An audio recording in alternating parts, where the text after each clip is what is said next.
AB classes YouTube channel में आप सभी का स्वागत है। सब्जेक्ट है थर्मोडायनेमिक्स, मैकेनिकल इंजीनियरिंग का एक इंपॉर्टेंट सब्जेक्ट। थर्मोडायनेमिक्स से मैकेनिकल इंजीनियरिंग के सभी टाइप के कॉम्पिटिटिव एग्जामों में क्वेश्चन पूछे जाते हैं और हम लोग यहाँ पर थर्मोडायनेमिक्स के ऐसे ऑब्जेक्टिव क्वेश्चन की प्रैक्टिस कर रहे हैं जो पिछले गवर्नमेंट एग्जामों में पूछे जा चुके हैं और आगे भी पूछे जा सकते हैं। टॉपिक चल रहा है हमारा इंट्रोडक्शन। पहले चैप्टर में बेसिक कंसेप्ट ऑफ थर्मोडायनेमिक्स में इंट्रोडक्शन अभी चल रहा है, जिसमें सबसे ज्यादा क्वेश्चन हम लोग अभी सॉल्व कर रहे हैं वो है हमारे सिस्टम के टाइप्स और प्रॉपर्टीज पर आधारित। तो चलते हैं, स्टार्ट करते हैं। ये 4th नंबर का पार्ट है और प्रत्येक पार्ट में मैं 25 क्वेश्चन समझाता हूं। पहला क्वेश्चन आपको बिल्कुल स्क्रीन पर दिख रहा होगा, बस हमें ध्यान से यहां पर देखना है क्योंकि मैं खुद पढ़ के सुना रहा हूं और समझा रहा हूं और आंसर भी बता रहा हूं। जैसा कि क्वेश्चन में लिखा हुआ आपको क्लियर दिख रहा है, प्रॉपर्टीज क्या लिखा है, कलर चेंज कर लेते हैं थोड़ा सा, आपको भी थोड़ा अच्छा लगेगा।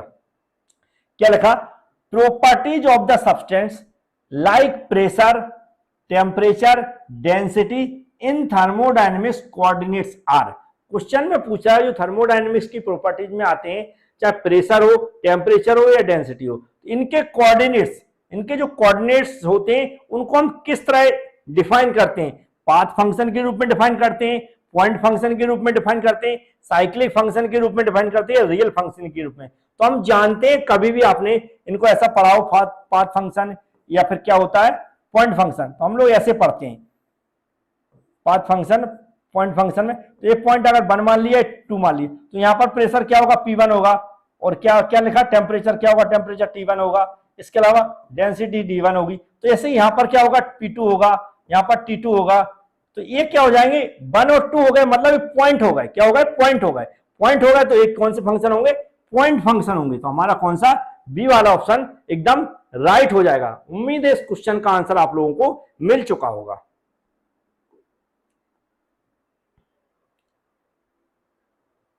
नेक्स्ट क्वेश्चन में लिखा है, एंथैल्पी की मूलभूत इकाई क्या है। क्या कह रहा है, fundamental units of enthalpy. Enthalpy की फंडामेंटल यूनिट कौन सी है। यहां पर ऑप्शन दिख रहे होंगे ऐसे, इसका जो क्लियर मैं लिख दूं पहले, ये क्या लिखा हुआ है, -2 लिखा हुआ है। ऐसे ये क्या लिखा हुआ है, ml -2 और t की पावर -1। ऐसे ये क्या लिखा हुआ है, ml2 और t की पावर -2। ऐसे ये क्या लिखा हुआ है, ml की पावर 3 और t की पावर -2। इस तरह लिखे हुए, ये पावर है, टाइपिंग मिस्टेक है, तो उम्मीद आप समझ गए होंगे। अगर हम देखें तो इसको याद भी कर लें क्योंकि एंथैल्पी वगैरह की हम फिजिक्स में इतना तो डीप पढ़ते भी नहीं है। तो एंथैल्पी की जो हो जाएगी वो कौन सी है, एंथैल्पी की जो फंडामेंटल यूनिट्स हो जाएगी वह क्या हो जाएगी, ml की पावर 2 और -2।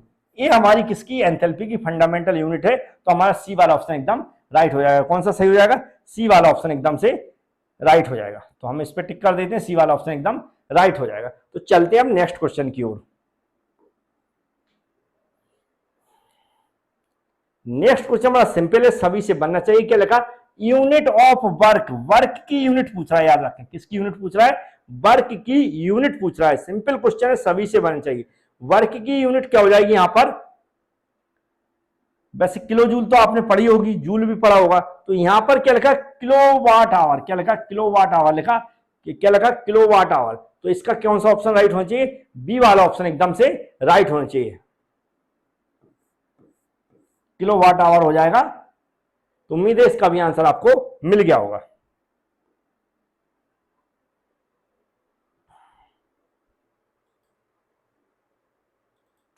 नेक्स्ट क्वेश्चन भी आपको बहुत सिंपल है, सिर्फ नॉर्मल लिखा हुआ है, which of the following is the property of a system. निम्नलिखित में से कौन सा एक निकाय का गुण है, मतलब इनमें से बताना कौन सी सिस्टम की प्रॉपर्टीज है, थर्मोडायनेमिक सिस्टम की प्रॉपर्टीज है, ऐसा हमें बताना है। तो यहां पर हमें दिख रही है, क्या दिख रहा है, प्रेशर दिख रहा है, टेम्परेचर दिख रहा है। दोनों ही क्या है, थर्मोडायनेमिक्स की प्रॉपर्टीज है, हम सभी जानते हैं। इंटरनल एनर्जी भी थर्मोडायनेमिक्स की प्रॉपर्टीज है, वॉल्यूम और डेंसिटी भी थर्मोडायनेमिक्स की प्रॉपर्टीज है, तो मेरे अकॉर्डिंग इसका आंसर डी वाला एकदम से राइट हो जाना चाहिए, क्योंकि यहाँ पर लिखा ऑल ऑफ द अबव, मतलब ऊपर की जितनी भी यूनिट्स जो भी यहाँ ऑप्शन दिए वो सब कैसे हैं, एकदम राइट है। तो मुझे उम्मीद है इसका भी आंसर आपको मिल गया होगा। इसी तरह नेक्स्ट क्वेश्चन में लिखा, क्या लिखा, one weight basis air contains, one base क्या लिखा, one weight basis air contains following parts of the oxygen. क्या लिखा, भार के आधार पर वायु निम्नलिखित में से ऑक्सीजन का कौन सा भाग शामिल है, इसमें ऑक्सीजन का कौन सा भाग शामिल है। तो इसमें ऑक्सीजन का भाग, मुझे लगता है एयर के बारे में बात कर रहा है, एयर कंटेंट ऑक्सीजन का जो भाग है वह कितना कंटेंट करता है, मतलब कितना उसके अंदर शामिल होता है, ऐसा क्वेश्चन में पूछा जा रहा है। तो ये होता है 23, कितना होता है 23 शामिल होता है, पार्ट कितना 23 शामिल होता है। तो इसका भी आंसर आपको मिल गया होगा। कौन सा हो जाएगा हमारा 23, बी वाला ऑप्शन एकदम राइट हो जाएगा। नेक्स्ट क्वेश्चन में लिखा है which of the following is not a internal properties, इनमें से बताना कौन सी इंटरनल प्रॉपर्टीज नहीं है, कौन सी इंटरनल प्रॉपर्टीज नहीं है, याद रखें, नॉट लिखा नहीं है, बताना कौन सी इंटरनल प्रॉपर्टीज नहीं है। ऐसे क्वेश्चन कई बार एग्जाम में पूछे गए, ऐसे क्वेश्चन कई बार एग्जाम में पूछे गए। तो हम जानते हैं, अभी हम लोगों ने चर्चा की थी, प्रेशर इसकी प्रॉपर्टीज होती है, तो ये तो आंसर हो नहीं सकता क्योंकि प्रेशर तो प्रॉपर्टीज होती है। टेम्परेचर भी इसकी प्रॉपर्टीज होती, तो ये भी आंसर नहीं हो सकता। डेंसिटी भी इसकी प्रॉपर्टीज होती, तो ये भी आंसर नहीं हो सकता। लेकिन ऊष्मा, हीट इसकी प्रॉपर्टीज नहीं होती है, तो क्वेश्चन के अकॉर्डिंग नहीं वाला पूछा गया, तो हमारा हीट वाला जो ऑप्शन है वो एकदम राइट हो जाएगा, मतलब डी ऑप्शन हमारा राइट होगा।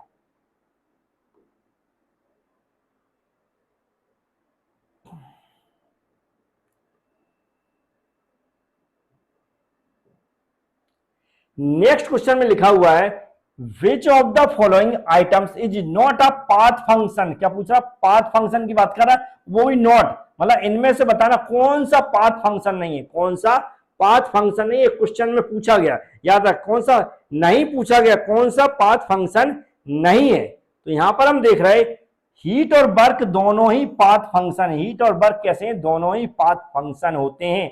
एनर्जी भी क्या है, पाथ फंक्शन है। लेकिन यहाँ माइनस क्या ये ऑप्शन दिया, इंटीग्रेशन लगा VDP, ये पाथ फंक्शन नहीं है, तो डी वाला ऑप्शन इसका एकदम से राइट हो जाएगा। Sorry, internal energy right function होगा, ये तो वर्क का फॉर्मूला है। चलो मैं सही कर देता हूं, ये वर्क का फॉर्मूला है ना, ये तो वर्क VDV निकालते हैं हम लोग, तो ये तो होगा हमारा पाथ फंक्शन, लेकिन काइनेटिक एनर्जी पाथ फंक्शन नहीं है, हमारा सी वाला ऑप्शन राइट हो जाएगा। कौन सा, सी वाला ऑप्शन राइट होगा। एनर्जी क्या हमारा पाथ फंक्शन नहीं है, तो सी वाला ऑप्शन इसका राइट हो जाएगा। नेक्स्ट क्वेश्चन लिखा unrestricted expansion is a process. क्या लिखा, अप्रतिबंधित प्रसार एक प्रक्रम है। इसमें से कौन सा प्रक्रम है, कौन सा अनरेस्ट्रिक्टेड एक्सपेंशन, इनमें से कौन सी प्रोसेस है। तो इनमें से हमें प्रोसेस के बारे में भी क्वेश्चन पहुंच गए, मतलब और आगे हम लोग बढ़ते जा रहे हैं। तो जो इरेवर्सिबल प्रोसेस, कौन सी, इरेवर्सिबल है ना, इरेवर्सिबल प्रोसेस एक कैसी प्रोसेस है, अनरेस्ट्रिक्टेड एक्सपेंशन प्रोसेस होती है। तो हमारा कौन सा, ए वाला ऑप्शन राइट हो जाएगा। अप्रतिवर्ती मतलब इरेवर्सिबल, क्या बोलते हैं, इरेवर्सिबल बोलते हैं, तो ये वाला ऑप्शन हमारा राइट हो जाएगा।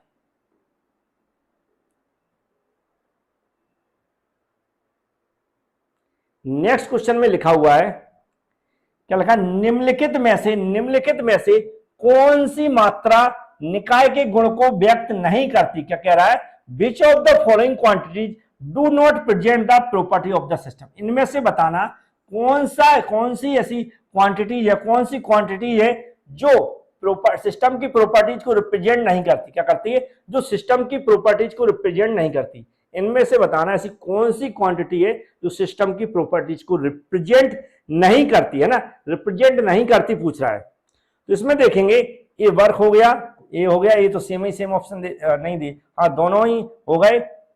साइक्लिक ये भी हो गया, मतलब तीनों की तीनों नन ऑफ द एबव नहीं वाली, मतलब तीनों है तो इसलिए नन ऑफ द एबव वाला, ये वाले मतलब आंसर सही नहीं है, मतलब क्वेश्चन के अकॉर्डिंग देखें तो आंसर सही नहीं है, याद रखें। वैसे सिस्टम की प्रॉपर्टीज को रिप्रेजेंट करते, तीनों सिस्टम की प्रॉपर्टीज को रिप्रेजेंट करते, लेकिन जो डी रिप्रेजेंट नहीं करता क्योंकि नन ऑफ द एबव लिखा, मतलब इनमें से कोई नहीं है ऐसा लिखा, मतलब यही ऑप्शन इसका राइट हो जाएगा।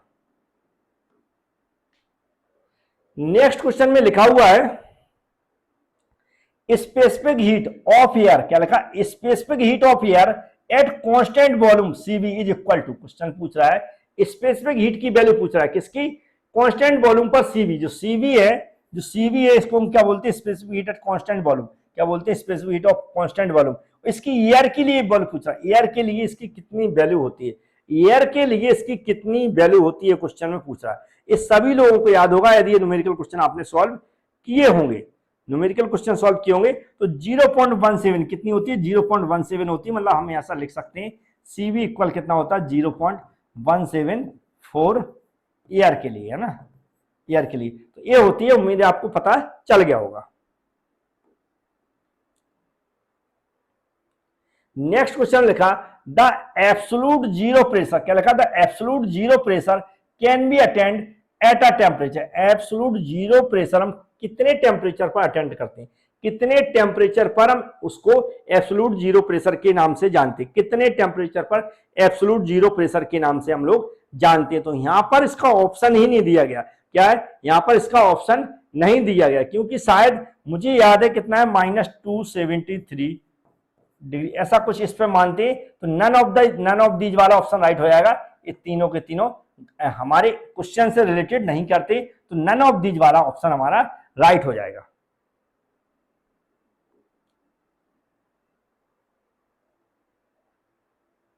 नेक्स्ट क्वेश्चन लिखा the relationship between two specific heats, क्या लिखा, CP specific heat at constant pressure, CV specific heat at constant volume is given.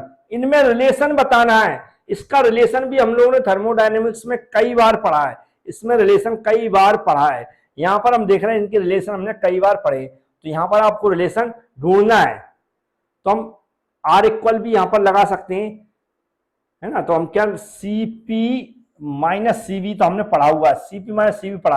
अब यहां पर आपको आंसर देना है कि आर होगा, मतलब कि हाँ आर वाई जे होगा, मतलब बी ऑप्शन लग रहा है मुझे तो, क्योंकि इसके अलावा कोई ऐसा ऑप्शन नहीं दिख रहा। सीपी माइनस सीवी तो बहुत जगह दिख रहा है, लेकिन इक्वल में आर होना चाहिए। तो सीपी यहां पर क्या होगा, जे इसके बटे होगा, ये तो हो ही सकता है इसलिए, क्योंकि ये नहीं हो सकता है, और आर बटे जे हो गया, ये हो सकता है, लेकिन इसमें उल्टा कर दिया, जे उल्टा कर दिया, कौन सा, ए वाला टर्म उल्टा कर दिया, तो ये भी नहीं हो सकता। तो इसके हिसाब से हमारा देखा जाए तो बी वाला ऑप्शन ही राइट होगा, कौन सा, बी वाला ऑप्शन ही राइट होगा, इक्वल क्या हो जाएगा, आर वाई जी हो जाएगा। उम्मीद है इसका भी आंसर आपको मिल गया होगा। नेक्स्ट क्वेश्चन में लिखा है the value of CV for oxygen, oxygen के लिए सीवी की वैल्यू दी गई इतनी। आगे पूछ रहा है and the ratio of specific heat कितना दिया गया, 1.4 दिया गया। द डिफरेंस बिटवीन सीवी और सीपी, मतलब हमें सीपी माइनस सीवी की वैल्यू बताना है कितनी है, इसको कैलकुलेट करना है। तो जो भी यहां पर वैल्यू दी गई उसके हिसाब से हम देखें तो गामा इक्वल जो कितना दिया गया, सीपी बटे सीवी कितना दिया गया, 1.4 दिया गया, कितना दिया गया, 1.4 दिया गया, याद रखें 1.4 दिया गया। अब यहां पर 1.4 दिया गया, तो यहां पर हमें देखना है किसकी सीवी की वैल्यू दी गई, तो हम यहां पर क्या लिख देंगे, सीपी बटे क्या लिख देंगे, 5 लिख देंगे, इक्वल टू क्या हो जाएगा, 1.4 हो जाएगा। अब हम यहाँ पर सीपी निकालेंगे, यदि सीपी निकालेंगे तो इसका इसमें मल्टीप्लाई हो जाएगा, तो मल्टीप्लाई करेंगे तो ये कितना हो जाएगा, 7 हो जाएगा, इसका इसमें मल्टीप्लाई करेंगे तो 7 हो जाएगा। सीपी की वैल्यू निकाल ली हमने, यहाँ पर क्या हो जाएगा, सीपी की वैल्यू रख देंगे कितनी, 7 रख देंगे। सीवी की वैल्यू ऑलरेडी दी गई 5 दी गई है, इक्वल टू कितना हो जाएगा, 2 हो जाएगा, मतलब हमारा बी वाला ऑप्शन इसका राइट हो जाएगा। कौन सा, बी वाला ऑप्शन हमारा राइट हो जाएगा। तो दो उम्मीद है कैसे कैलकुलेट किया आपको समझ में आ गया होगा। नेक्स्ट क्वेश्चन में लिखा हुआ है, क्या लिखा, the value of polytropic expansion n, जो value of polytropic expansion n की वैल्यू की बात कर रहा है, in the reversible polytropic process usually varies between, किसके बीच में वेरी करती है, जो हमारी कौन सी प्रोसेस है, रिवर्सिबल पॉलीट्रॉपिक प्रोसेस के लिए, रिवर्सिबल पॉलीट्रॉपिक प्रोसेस के लिए एन की वैल्यू किसके बीच में वेरी करती है, एन की वैल्यू किसके बीच में वेरी करती है पूछा। तो ये वेरी करती है 1.2 से 1.4 के बीच में, किससे, 1.2 से 1.4 के बीच में वेरी करती, कितनी, 1.2 से 1.4 के बीच में वेरी करती। उम्मीद है इसका भी आंसर आपको मिल गया होगा।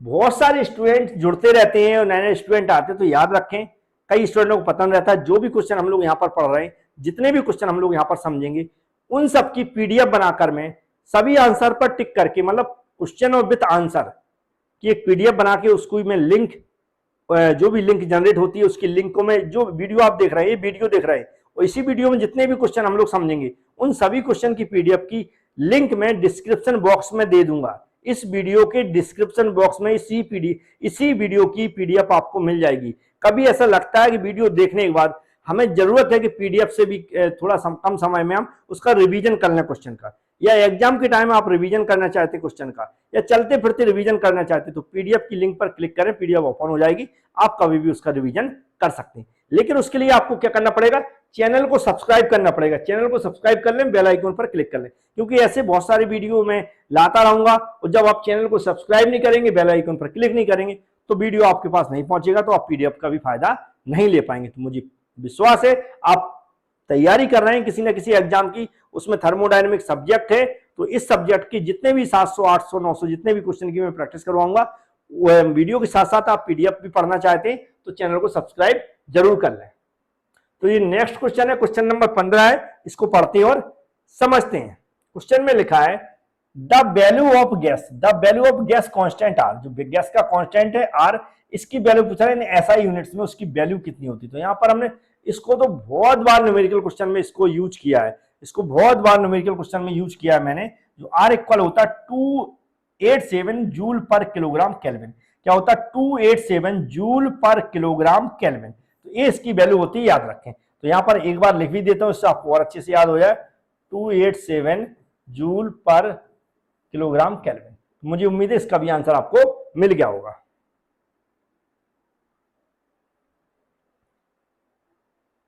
नेक्स्ट क्वेश्चन ओपन हो गया, इसको पढ़ते हैं और समझते हैं। क्वेश्चन में लिखा हुआ है which one of the following thermodynamics process represent the change of state की बात कर रहा है, such as the freezing, melting, evaporation and condensation।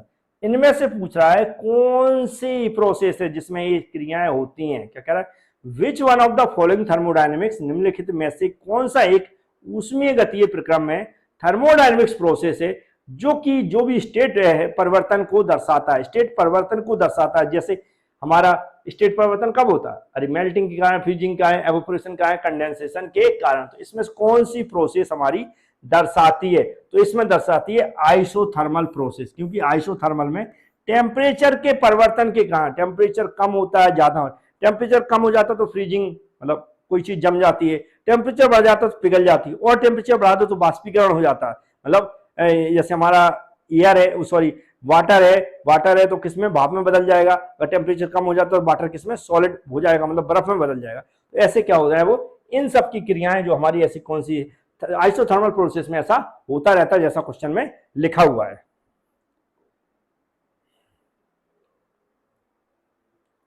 Next question में लिखा which of the following gas has a minimum molecular mass, इनमें से बताना कौन सी गैस का क्या मिनिमम मॉलिक्यूलर मास होता है, इनमें से बताना कौन सी गैस का मिनिमम मॉलिक्यूलर मास होता है। तो हाइड्रोजन का होता, किसका होता है, हाइड्रोजन का मिनिमम मॉलिक्यूलर क्या होता है, मास होता। तो याद कर लें, हाइड्रोजन का मिनिमम मॉलिक्यूलर मास होता है।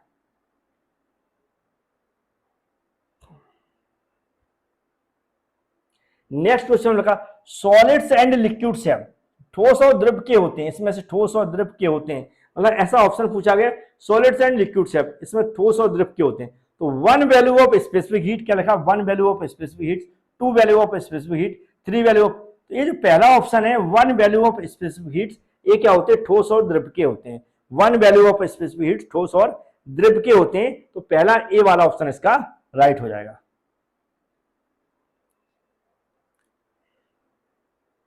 नेक्स्ट क्वेश्चन लिखा, क्या लिखा the amount of heat required to raise the temperature of the unit mass. Question पूछ रहा है the amount of heat required to raise the temperature of the unit mass of gas through 1 degree of constant volume is called. क्या कह रहा है, स्तर आयतन पर, किस पर, स्तर आयतन मतलब कांस्टेंट वॉल्यूम पर गैस की 1 यूनिट द्रव्यमान का तापमान 1 डिग्री बढ़ाने के लिए आवश्यक ऊष्मा की मात्रा को क्या कहा जाता है। याद रखें क्या बात कर रहा है, कांस्टेंट वॉल्यूम की बात कर रहा है, कांस्टेंट वॉल्यूम की बात कर रहा है। तो हम यहां पर क्या लिखेंगे, specific heat at constant volume. ये डेफिनेशन है, किसकी डेफिनेशन है, specific heat at constant volume की डेफिनेशन है। मतलब हम किसकी बात कर रहे हैं, सीवी की बात कर रहे हैं। याद रखिए किसकी बात कर रहे हैं, हम सीवी की बात कर रहे हैं। तो इसका आंसर भी आपको मिल गया होगा।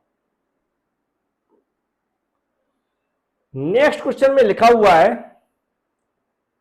जल का ताप मतलब वाटर का टेम्परेचर 1 केल्विन बढ़ाने के लिए आवश्यक ऊष्मा की मात्रा को क्या कहा जाता है। क्या कह रहा है, वाटर का तापमान 1 केल्विन बढ़ाने के लिए, वाटर का तापमान 1 केल्विन बढ़ाने के लिए आवश्यक हीट की मात्रा को क्या कहा जाता है। क्वेश्चन पूछ रहा है क्या कह रहा है, 1 केल्विन बढ़ाने के लिए आवश्यक हीट की मात्रा को क्या कहा जाता है। जल के मतलब जो हमारा वाटर है उसके 1 केल्विन टेम्परेचर को बढ़ाने की जो आवश्यक हीट की मात्रा पड़ेगी, या कितनी हीट की आवश्यकता पड़ती है 1 केल्विन टेम्परेचर बढ़ाने के लिए, ऐसा क्वेश्चन में पूछा गया। तो कितनी, उसके कितना होता, किलो जूल। क्या बोलते, किलो जूल को डिफाइन किया जाता है ऐसे। किसको डिफाइन किया जाता है, किलो जूल को ऐसे डिफाइन किया जाता है। किसको, किलो जूल को ऐसे डिफाइन किया गया, मतलब जूल की ये डेफिनेशन है ऐसा।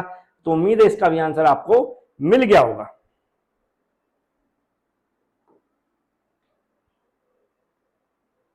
नेक्स्ट क्वेश्चन में लिखा है, क्या लिखा है, the index of compression N, N की बात कर रहा है, जो इंडेक्स ऑफ कंप्रेशन एक्स है, tends to reach the ratio of specific heats gamma van. क्या कह रहा है, जो हमारा इंडेक्स होता उसकी जो घातांक एन है, इसके लिए पूछ रहा है जो हमारी स्पेसिफिक हीट है कि अनुपात गामा पर पहुंचने की प्रवृत्ति रखता है। जब कब रखता है इसको गामा के जो रेशो है उस पर पहुंचने की प्रवृत्ति है, कब रखता है। फ्लो यूनिफॉर्म स्टडी या प्रोसेस इन आइसेंट्रोपिक प्रोसेस देखो यहां पर क्या लिखा, process is isentropic and specific heat does not change with temperature. मतलब डी वाला ऑप्शन हमारा राइट हो जाएगा। क्या, प्रोसेस इन आइसेंट्रोपिक लेकिन specific heat does not change the with temperature. क्या कह रहा है, जो हमारी आइसेंट्रोपिक प्रोसेस है वो होना चाहिए, इसके अलावा उसमें जो हमारी स्पेसिफिक हीट है उसके तापमान के साथ में कोई बदलाव नहीं होना चाहिए।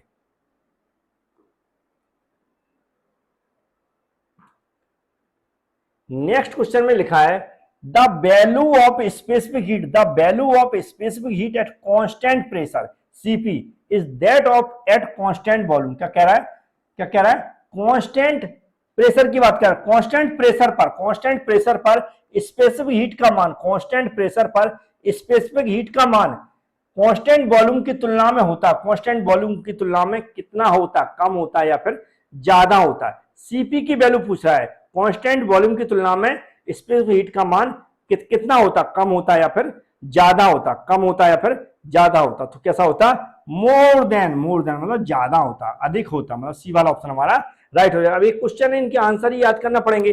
वैसे तो आप समझने के लिए इतना समय नहीं रहता है एग्जाम में, तो इसलिए कोशिश करें जितना ज्यादा रिवीजन करें, जितनी ज्यादा आप इन क्वेश्चन की पढ़ने की कोशिश करेंगे उतने आंसर आपसे बनने लगेंगे। नेक्स्ट क्वेश्चन में लिखा for kilo system undergoing N expansion process the work output. क्या कह रहा है, हमारा क्वेश्चन में क्या कह रहा है, एक्सपेंशन प्रोसेस के दौरान, किसके, एक्सपेंशन प्रोसेस के दौरान क्लोज सिस्टम के लिए, एक्सपेंशन प्रोसेस के दौरान क्लोज सिस्टम के लिए किया गया कार्य पूछ रहा है, किया गया वर्क डन पूछ रहा है। क्या कह रहा है, एक्सपेंशन प्रोसेस के दौरान क्लोज सिस्टम के लिए किया गया कार्य मतलब वर्क डन के बारे में पूछ रहा है कि इनमें से क्या होगा, सुपर हीटिंग, सब एलिमिनेशन, सब कूलिंग या ट्रिपल पॉइंट। तो इसका होगा सुपर हीटिंग। क्या होता है, सुपर हीटिंग क्या होता है, क्या कह रहा है हमारा यहाँ पर एक्सपेंशन प्रोसेस के दौरान जो हमारा क्लोज सिस्टम के लिए किया गया कार्य कैसा होता, सुपर हीटिंग होता। तो हमारा ए वाला ऑप्शन राइट हो जाएगा। कौन सा हो जाएगा, ए वाला ऑप्शन हमारा राइट हो जाएगा। नेक्स्ट क्वेश्चन में लिखा for a close system undergoing N expansion process the work output. देखो क्वेश्चन वही है लेकिन ऑप्शन यहां पर चेंज कर दिए गए, क्या पूछा क्वेश्चन में, एक्सपेंशन प्रोसेस के दौरान, किसके, एक्सपेंशन प्रोसेस के दौरान क्या कह रहा है, क्लोज सिस्टम के लिए किया गया कार्य, एक्सपेंशन प्रोसेस के दौरान क्लोज सिस्टम के लिए किया गया कार्य, किया गया कार्य क्या होता है, एन के बढ़ने के साथ बढ़ता, क्या एन के बढ़ने के साथ बढ़ता है, increase with increase in an. जो एन की वैल्यू होती है ना, पीवी की पावर एन आपने देखा होगा, तो इस एन की वैल्यू के साथ बढ़ता है, क्या है, increase with increase in an. तो नेक्स्ट ये हमारा आज का लास्ट क्वेश्चन है। उम्मीद है ये सीरीज आपको पसंद आ रही होगी, आप लोग ऐसे पसंद करते रहेंगे, देखते रहेंगे वीडियो, तो मैं कंटिन्यू इसकी वीडियो डालता रहूंगा। लास्ट क्वेश्चन है आज का, क्या लिखा हुआ है, which one of the following expression is true for TDS. क्या है, निम्न में से मतलब इनमें से कौन सा एक्सप्रेशन टीडीएस के लिए सही है, टीडीएस के लिए सही, कौन सा एक्सप्रेशन टीडीएस के लिए सही है। तो टीडीएस के लिए जो सही होता है वो होता है डीएच माइनस पीडीवी। क्या होता है, टीडीएस के लिए जो एक्सप्रेशन सही है वो कौन सा है, डीएच माइनस पीडीवी। तो ये ऑप्शन किसमें दिया गया, सी वाले ऑप्शन में दिया गया, सी वाला ऑप्शन राइट हो जाएगा। मुझे उम्मीद है जो भी क्वेश्चन मैंने आज पढ़ाए आपको पसंद आ रहे होंगे, और जो पीडीएफ है डिस्क्रिप्शन बॉक्स में दी गई उस पर क्लिक करें, उसको भी स्टडी कर लिया करें कभी कभी। Thank you.